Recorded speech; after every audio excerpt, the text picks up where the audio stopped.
Okay, I developed a leak here on my float, and so I decided that I'd take them both apart and dismantle them partially. I'm not going to take them all apart completely.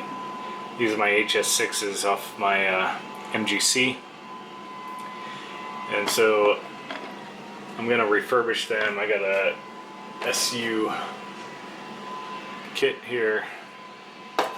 I'll go through the components of the kit, what I'm going to be doing to service these, and basically how to take them apart and put them back together as much as I'm going to. Okay, the kit for the MGC is a CSK63, or I think it's also got an alternate part number, CSK22 I've seen online. But that's what it looks like. It comes with several gaskets. There's a gasket that goes from the carburetor to the air intake, and two gaskets that go between the carburetor and the distance, or the spacer, and then the spacer to the actual air inlet body on the vehicle. This gasket is for the piston damper. It comes with a jet, a new jet. It's all complete. It comes already pre-put together with all the little washers and gaskets already on. This is handed, so be careful. Make sure that you match up the one that comes off your carburetor. The front one will match the front and the back will match the back. If you mix them up, then this little screw hole is not going to line up right.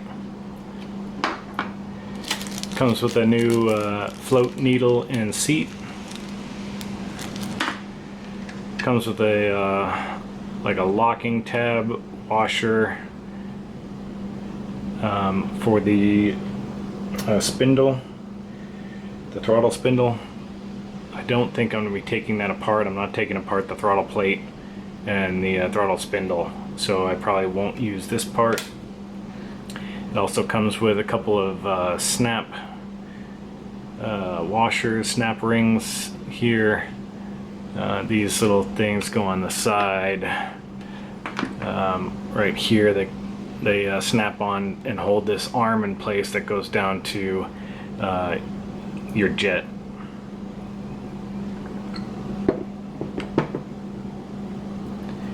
And I don't know if I'll be removing those. I'm just going to take a look at it after I clean it all off and see if mine's all rusted out. If it's rusted out, then I might replace this part. Actually, I will replace it, but if it's not all rusted and damaged, then I probably will not replace that. Also comes with a booklet that goes over how to take apart and how to inspect the carburetor, and then tuning the carburetor, both single and, for our case, multi carburetors. Alright, so let's get to the dismantling. So I'm going to take this apart. Like I said, I'm not taking apart every single nut and bolt on this carb. I'm just going to basically take it apart as needed to replace the float needle and seat, the jet, and then to clean it up. And that's about it. Otherwise, I'm going to just inspect it to make sure everything else looks good, and then I'm going to put it all back together. Okay, it's always a great idea to not do both of them at the same time. So this one, as you can see, it's got the new jet on here. I've already done this one, and before I started tearing down this new one that I'm going to show you all, or the other one, I put this one all back together. And so it's always nice to have a reference to go by that you can just look and see to make sure that you got everything back where it needs to be. So don't do them both at the same time. That's my recommendation to you. I'm going to start with the suction chamber up at the top, and so we'll take that apart. You probably have oil up here in the damper, and so watch out for oil that comes out, and you can drain that into some type of, actually I already drained this one, but drain out your old oil. And then there's 3 screws, flatheads, up at the top. Once you get the 3 screws off, you can take off the suction chamber. This chamber will only go back one way. These 3 screw holes are not, they're not equidistant from each other, so that it can only go back on one way. So you take this off, and there's a spring inside, so watch out for that. Set the spring aside. Next you can remove the piston, and watch out for the needle. Make sure you don't bend or bang it on anything, especially if you're not going to be replacing it. I'm going to not be replacing this. I'm just going to leave it as is. The kit does not come, you can get a rebuild kit that comes with the needle and some other parts. I think it might come with a new spring too, but I just got the service kit, what's called the service kit. So next I'm going to unscrew the jet ear. Alright, you can take off that screw. There is one piece here that might fall off. It's just a little angle piece that holds the screw onto this arm.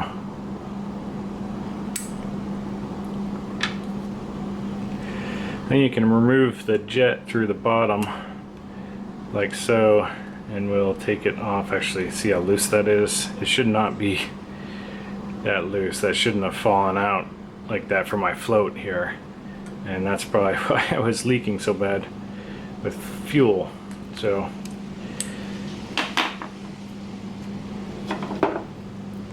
to take that bit off, we'll loosen up this nut here on a float.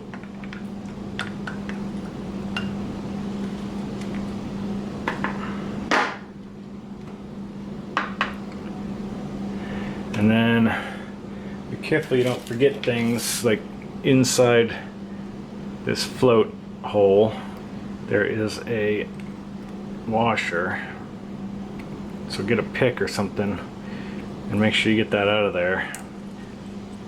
Except the new jet comes with one, so you don't have to worry about that. And also there's a rubber gasket in there as well, so make sure you pick that out.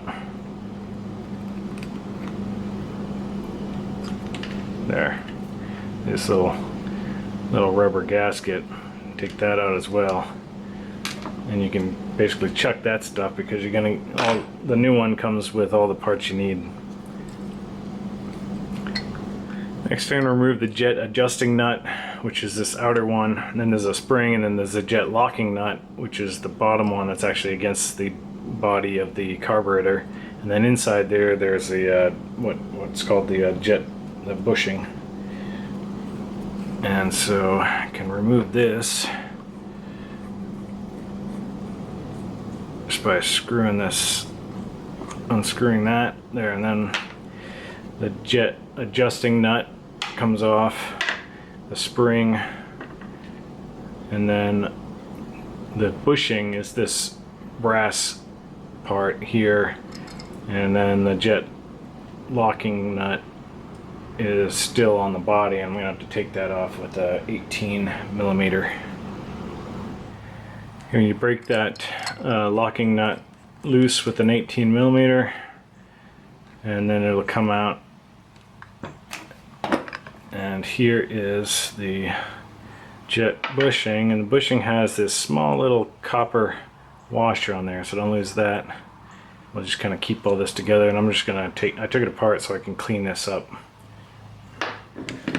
Okay, next I'm going to dismantle the float, and again this 3 flathead screws at the top. This one does have an orientation to it, so it says to mark the cap and the casing so that you can line it up the correct way, but you don't really need to do that. You just need to know that this outlet or inlet points kind of towards the car, towards the engine, and so we'll make sure that it's oriented in the same way when it goes back on.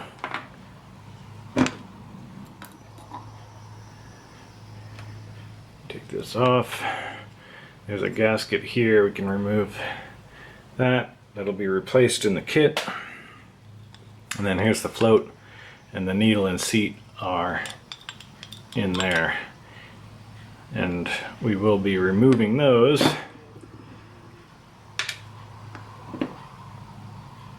Basically that's all I'm going to dismantle on this main body. So from here I'll just clean it up, and then we'll start putting it all back together here in a second. There's one more thing to take apart on this float. I got to get to the needle and seat down there, so I need to remove this pin here that holds this float in place.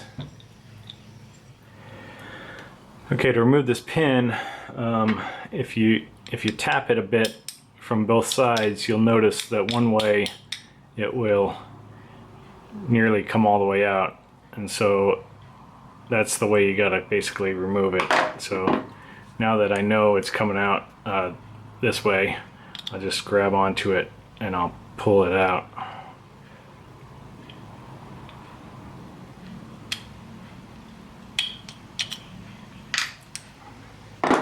There. Now I got that pin out, and the float will come off, and now I can remove the needle, which this needle is a lot different than the one that comes in the kit, and I'll show you that here in a second. Then to remove the seat, it's an 11/32, and you just have to basically crack it loose. It shouldn't be that tight, and then we'll take this out of here. And that's the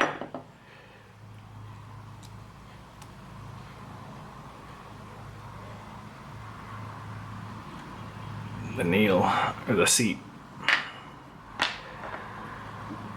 Okay, this seat came out with a small little gasket here.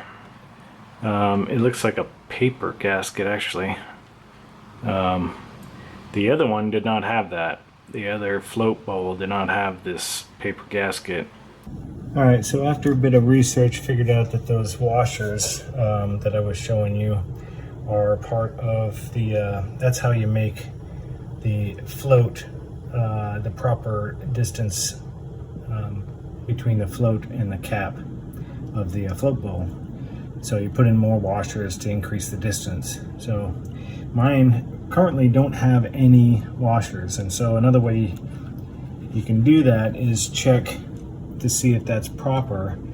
You turn on the car and allow your fuel system to prime up, and if your fuel is overflowing your jet there, then obviously that's bad. It means you're going to be too rich. So you're going to need a washer in there to bring your fuel level in your float bowl down. So mine currently is, it's supposed to be about a 1/16 to an 1/8 below the level of the jet, from what I've read online. And looking at mine, I know you can't tell in the picture, but you can take the suction chambers off of your two pots here, and you can check to make sure that the fuel, one, isn't overflowing when you have the car primed up, and two, that it's not too low I don't know how I would increase it if it was too low, because I don't have any washers in there currently. I guess I'd have to shave down the metal or something inside the top of the float bowl. But luckily I don't have to do that. So mine looked like about an 8 below. It's hard to tell, but you can kind of eyeball it. It doesn't show up on video, but I can see the level of the fuel down there inside the jet. And the kit doesn't come with any replacements for these, so I'm going to put it back in without that gasket. Here's the new seat. Looks identical to the one I just removed. And here's the needle, and you can see the difference between the two needles. One of them, the one I took out, is plastic. It's a 4-sided plastic. This is a 3-sided metal. And it looks like the tip might be rubber on the new one, or some type of plastic or silicone. And this is a metal tip on the old one.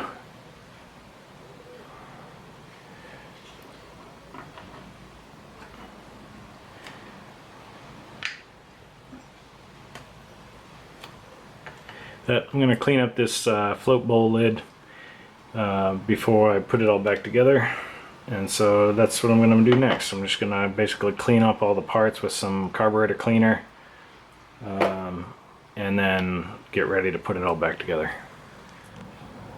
Okay, like I said, the new kit, the service kit, comes with a new gasket for this plunger, and so your old gasket might be stuck on there, so you might need to get a really thin screwdriver or some type of pick tool to get it off. Just make sure you don't mar up the actual plastic of the top, because you don't want to mess up the sealing surface. Okay, there. Now that old gasket's off there.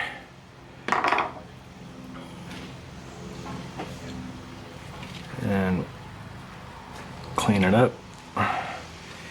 And we'll put the new gasket on. The new gasket probably won't stick into place, so make sure when you're tipping it upside down to put it on, you don't lose it. We'll set that aside and then get out the pot. And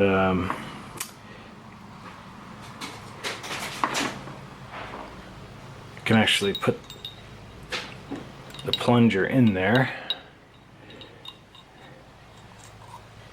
and screw that into place. And then I'm going to do a drop test on this piston and the housing, just to make sure that everything is working properly. So in order to do the drop test, I have to plug up these holes right here. And so I'll just use some electrical tape to plug those two holes.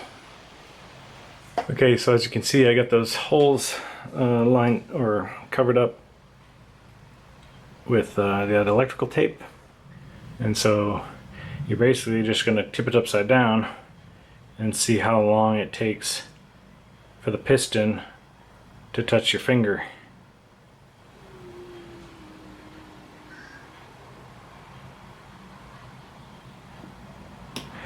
.19. So right about 5 to 5, a little bit over 5. That's good. The book actually has a spec in here when it lists for, let's see, inspection. Where is it? Time taken should be 5 to 7 seconds. So mine was 5 seconds, so it's in the range, 5 to 7. The other one that I've already put together was about 5:45 to 6 seconds, so they're both in the range. Okay, next I'm going to put the float lid back together with the seat. Just put that in there and you thread that into the top.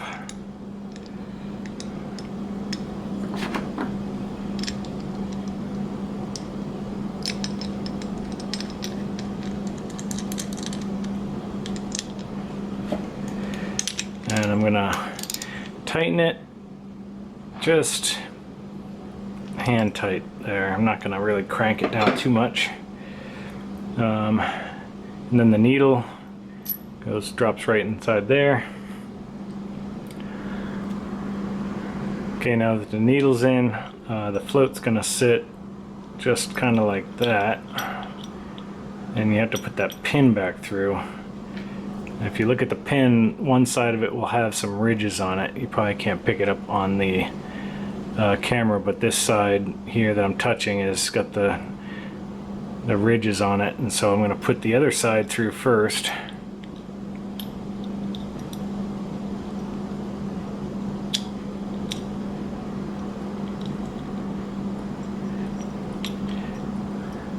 And now you might have to tap on it to get it to go all the way through.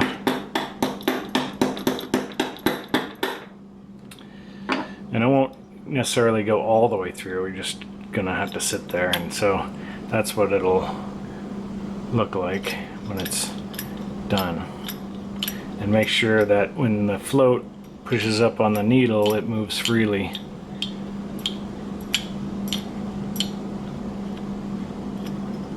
Now there's a spec, if you flip it over and you look at it, it's supposed to be like an 1/8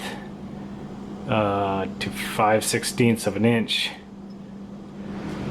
Okay, now I'm going to put the jet locking nut and the bushing back in place. So the bushing goes in like that. Make sure that this washer is in there, and then put the locking nut back on.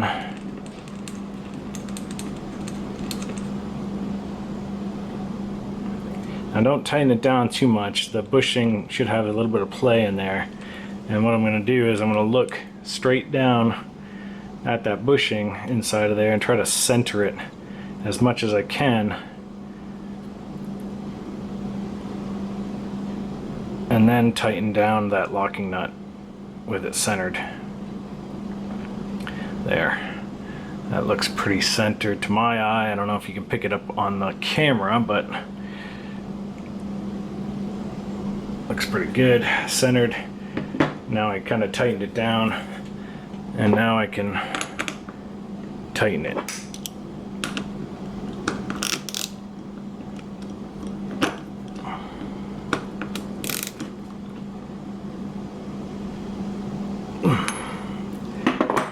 Okay, I'll recheck it, make sure it looks centered. Looks good to me. Now we'll put the spring on and the adjustment nut. Now the adjustment nut, I just took note of where it was when I took it off, and there was like a thread or two visible between it and the bushing, and so that's kind of where I put it back to. And I'll let you know when I read through the initial setup to see if there's a initial setting that they want you to put it at. Now I'm going to connect the jet tube. There's a little protective cover that comes with the kit, so you remove this red piece, and then there's an inner bushing brass that's inside the tube, and then there's a rubber gasket, and then a metal washer, and then this nut, and then this spring.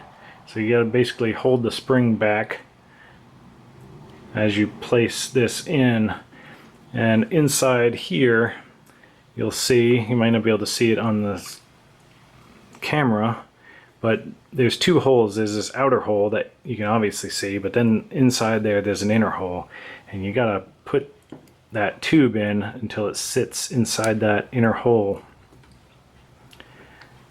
and then tighten down this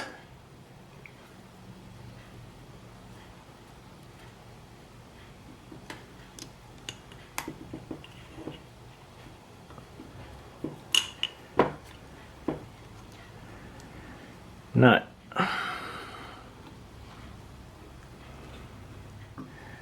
I'm just gonna tighten it down until it feels snug. I'm not gonna tighten it. I'm not gonna put too much pressure on it. There. Feels snug. And you'll see that nut does not ground out on the bowl. So, and that's the way the other one came off. You should be able to tug. It shouldn't come out. It should be in there firm. Don't pull too hard because it probably will come out if you really yank on it. But now that that's in there, you can put the jet in through the bushing.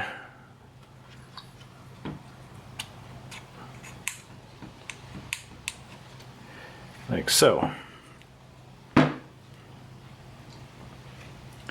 And now this arm that comes down, you can reattach. Where'd it go? I lost, oh here it is. That little piece kind of clips in there, and then it forms it's got a C shape to it. So the C shape will go around this screw hole in the jet. So it basically sits on there like that.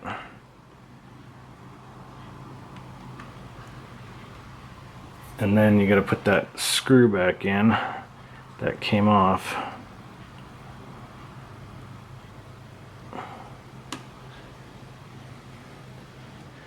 Okay, when that screws on, it'll look like that.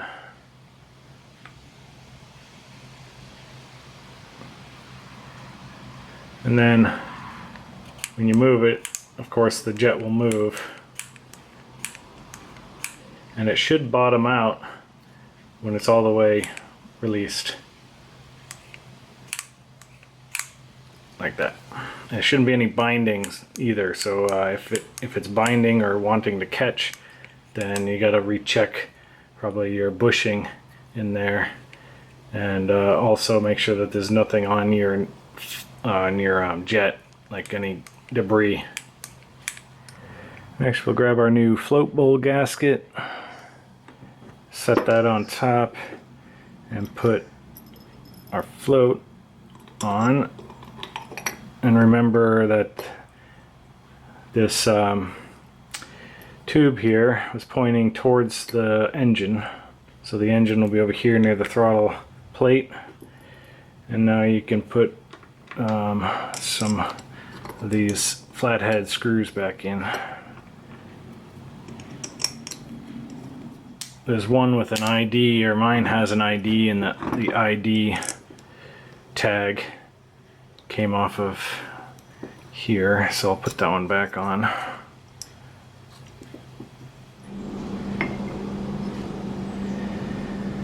Okay, next we'll put the bowl assembly on. Make sure the needle goes down into the jet.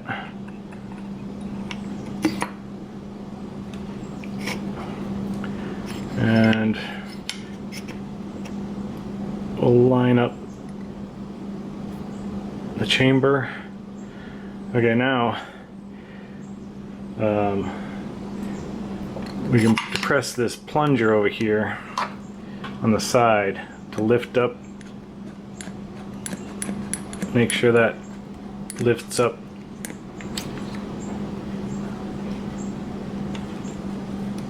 And what I'm doing now is I'm checking to see it should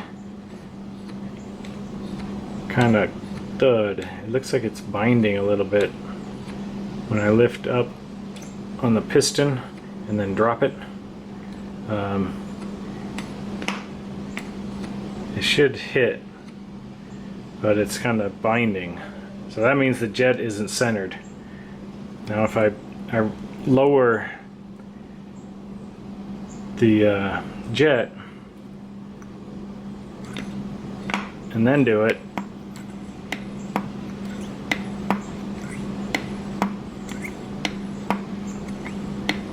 you can hear the thud, thud, thud, thud. But then when I raise the jet and do it, it doesn't thud because it's getting caught up in there. And that means that we need to loosen back up this jet set nut and then recenter the jet bushing. I'll take that off and I'll look down in there and see if it looks like it's off one particular way or the other.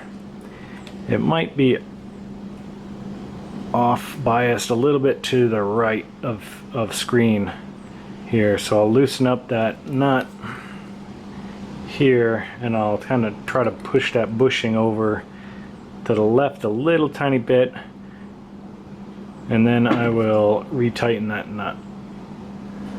Okay, so I checked and rechecked the jet, and the jet seems to be centered. So I'm calling the jet good, and usually what you'll do is you'll loosen that nut, the lock nut down here, and then you'll just move the bush around until you get the jet to center, and that's good. But another thing you need to check before you go on a wild goose chase is that your needle is also centered. And I was noticing when I looked at my needle, it seemed to be off in one particular direction. So what you can do is you loosen it with that screw right there, and you can just move it a very minutest amount in the direction you want it, and then you retighten the screw, and for me it seems to have worked. Now I'll redo this centering test, and I'll show you what it should sound like. Okay, so now when I lift up on the piston and drop it,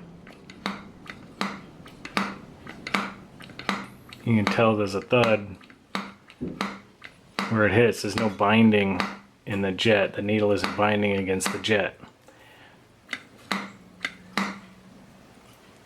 So if you have the jet all the way up and it's binding, and then you pull the jet down and it doesn't bind, then you know that it's the jet bushing isn't centered in there.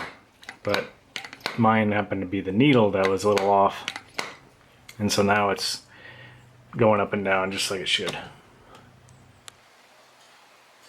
Okay, now I reconnected that screw to the jet and just test the mechanism to make sure that the jet lowers and comes back up freely.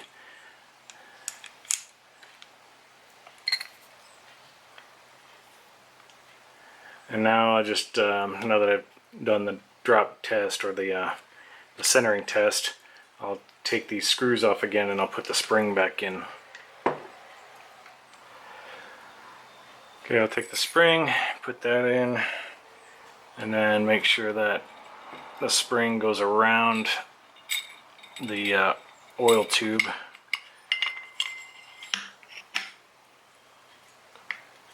And then line up the screw holes and put the 3 flathead screws in.